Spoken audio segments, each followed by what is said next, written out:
Olá pessoal, voltando aqui com mais uma resolução de questão aqui no projeto Integra Enem, um projeto da Assembleia Legislativa em conjunto com a FUNCERN.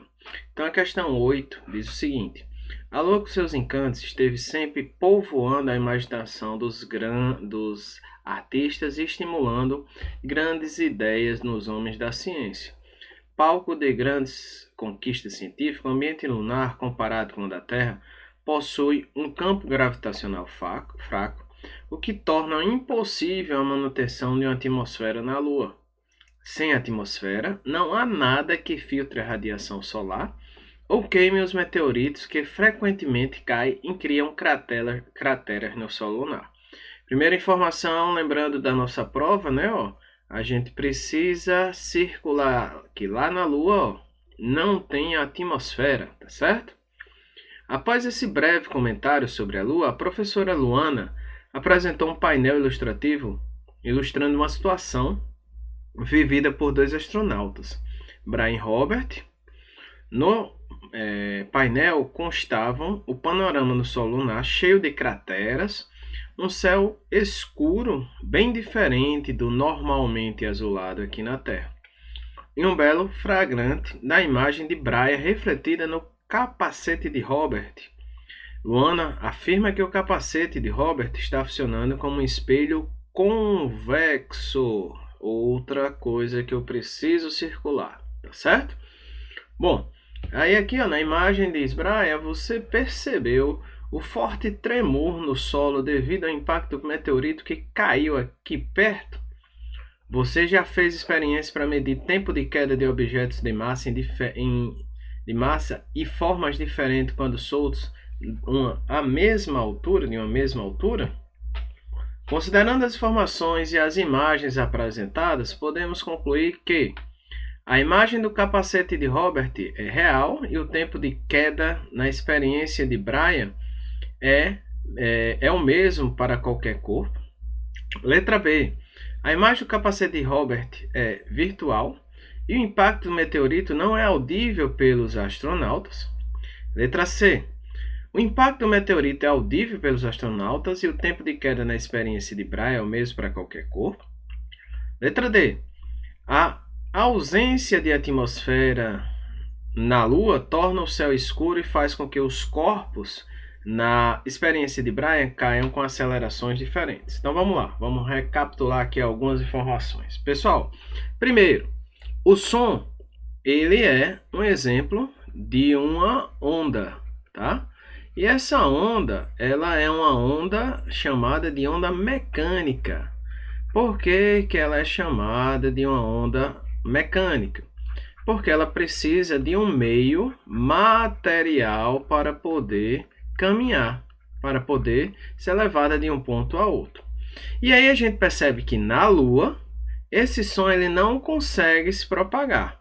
Na Lua ou no vácuo, né, no espaço, o som ele não se propaga. Por quê? Porque para o som se propagar, ele precisa ter sólido, líquido ou gás, ou seja, um meio material. Enquanto isso, a luz, né, é possível, né, de se propagar, porque a luz ela é uma onda eletromagnética. E por ser uma onda eletromagnética, né, ela é produzida por campos elétricos e campos magnéticos. E essa onda eletromagnética ela não precisa de meio material para poder se propagar.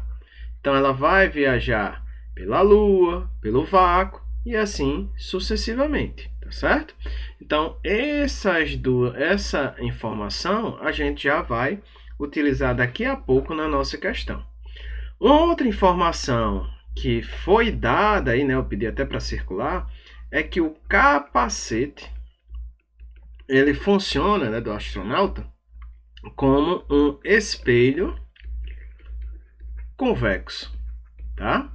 E o que seria esse espelho convexo? É uma superfície refletora em que a parte, né, como o nome já diz, esférica, e a parte que reflete luz, é a parte externa, né, que Aqui, ó, começa com EX. Então, um espelho convexo, né? Seria algo mais ou menos parecido com isso, né? Só que aqui retinho, sem essas ondulações, tá? E aí, esse espelho convexo, para a gente analisar ele tem alguns elementos da geometria. Um deles é aqui, ó, o meio dele, né, da superfície da calota esférica que a gente escolheu, que a gente vai chamar de vértice do espelho. Além do vértice, tem também um ponto aqui que a gente chama de foco do espelho, né, ó, onde esse foco ele é um elemento geométrico que permite que todo raio de luz que chegue paralelo ao eixo principal, quando ele reflete ou passa pelo foco, no caso do espelho côncavo, ou ele é prolongado de maneira que de que maneira que o raio, né, o raio refletido passa também pelo foco, tá certo? Chegou paralelo, passa pelo foco, ou prolongamento do raio refletido ou próprio refletido. E além disso, a gente tem também o outro elemento aqui, que eu vou chamar de C, que é chamado de centro de curvatura. E aí, o que é que acontece nesse centro de curvatura, né? Esse centro de curvatura, a gente diz que é o raio do espelho. Daqui para cá, a gente chama de raio do espelho. E quando, né, a gente coloca um objeto na frente desse espelho convexo, a gente pode construir a imagem dele geometricamente. E aí a gente leva em conta duas propriedades de 4 que existem. Uma delas é que se eu pegar um ponto objeto aqui, ó, nesse caso da parte de cima da flecha, né, ó, do objeto, ele vai incidir paralelo e ao refletir, ele vai refletir de maneira que o raio refletido, né, ó, ele passe pelo foco do meu espelho convexo, tá certo? Então, uma das propriedades é essa. Vai paralelo, reflete passando pelo foco. Se não passar pelo foco, já que o foco, nesse caso do espelho convexo, está na parte de trás do espelho, ele reflete o prolongamento e aí passa pelo foco. Bom, a outra propriedade que eu vou usar é essa aqui, ó. Se o raio de luz incide no vértice do espelho, ó, com um determinado ângulo, ele vai ser refletido com o mesmo ângulo em relação ao eixo principal. Então, ângulo de incidência é igual ao ângulo de reflexão. Esse refletido, ó, vou prolongar ele aqui, ó, e ele vai encontrar com o outro que foi refletido lá. Deixa eu voltar aqui. Ele vai encontrar com outro que foi refletido aqui, ó, nesse exato ponto. Então, esse ponto aqui, ó, é o local onde vai se dar a formação do ponto imagem da parte de cima da flecha. E esse local aqui, ó, é o ponto objeto que eu utilizei para construir a imagem dele lá no meu espelho côncavo. E aí, essa imagem, ela tem algumas características. Que características são essas? Essa imagem, ela é uma imagem virtual. Por que que ela é uma imagem virtual? Porque ela se dá pelo prolongamento dos raios refletidos. Então, toda vida que eu construo um ponto imagem pelo prolongamento dos raios refletidos, a gente tem um ponto imagem que é chamado de um ponto imagem virtual, tá certo? Bom, como a gente dá para perceber, a imagem não está de cabeça para baixo, né? Ó. Então, a gente diz que ela é uma imagem direita. E quando a gente compara o tamanho do objeto com o tamanho da imagem, a gente percebe que o tamanho da imagem será menor do que o objeto.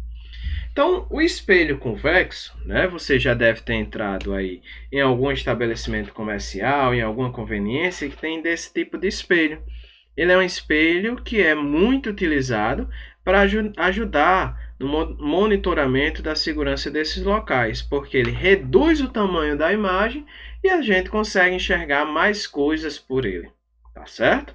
Então, se a gente olhar para essas informações, que o som é onda mecânica, precisa do meio material para poder se propagar, Na Lua e no vácuo ele não consegue se propagar. Além disso, espelho convexo ele vai produzir sempre, independente da posição do objeto em relação ao espelho, uma imagem virtual direita e menor.